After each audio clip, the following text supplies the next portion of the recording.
In this teaching module, we're looking at the production possibility frontier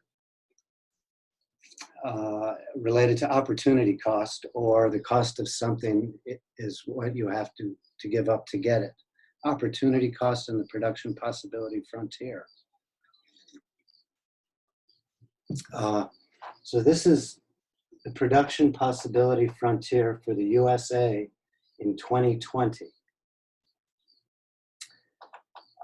So the USA in 2020 can produce 10 battleships or 10 million pounds of butter. So you'll see this is the famous guns versus butter trade-off.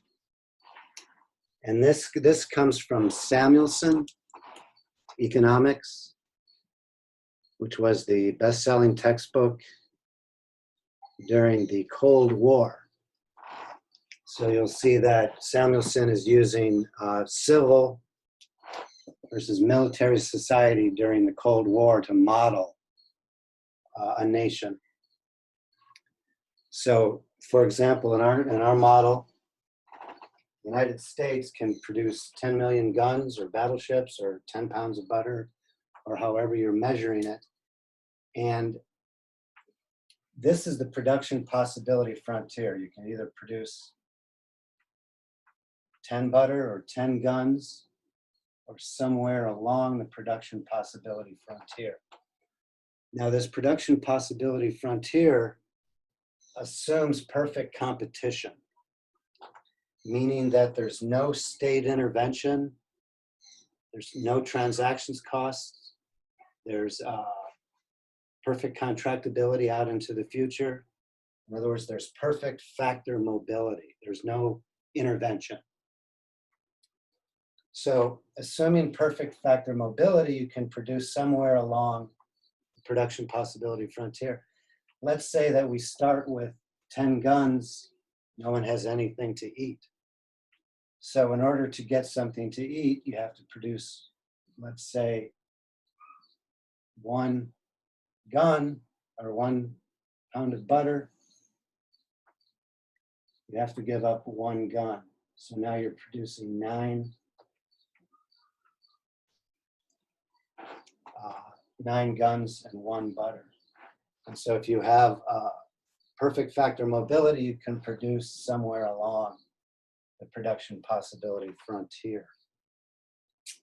Now, Anne Kreuger, in her 1974 paper, The Political Economy of the Rent-Seeking Society, she gives an example of trade barriers as a way preventing perfect factor mobility. In other words, state intervention preventing perfect trade, free trade.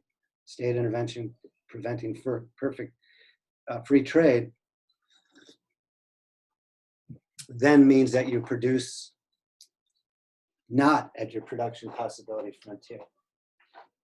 The state intervention means that you're producing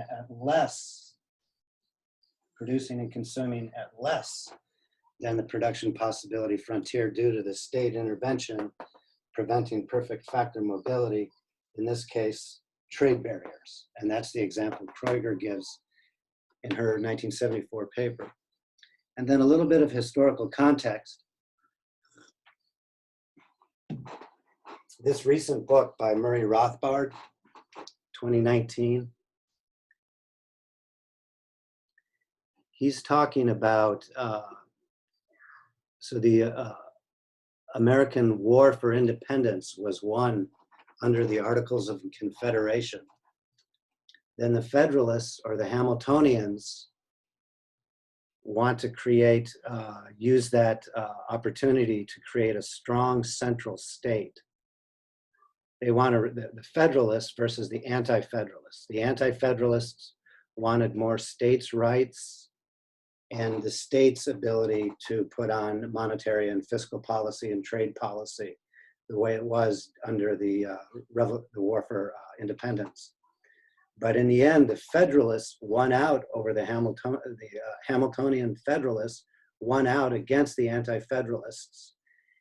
And the trade-off is that Southern slaveholders got 1.6 votes, and Northern manufacturing interests got the ability to put on trade barriers.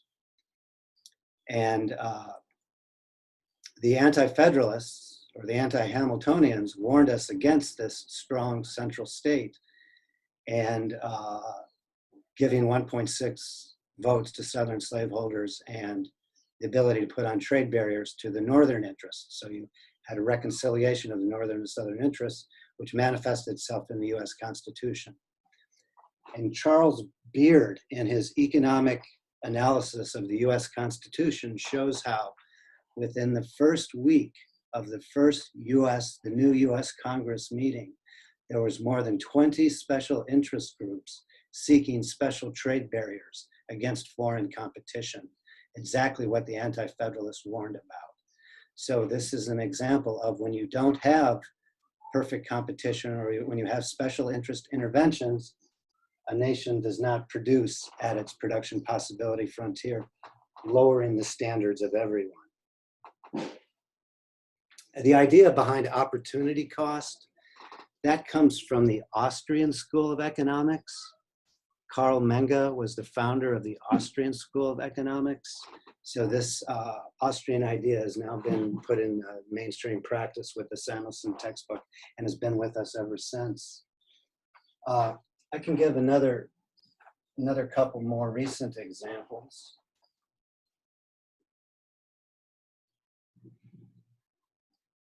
Let's say, again, USA 2020.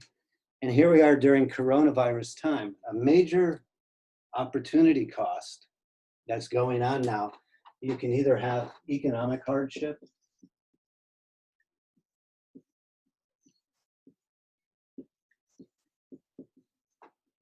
or health hardship.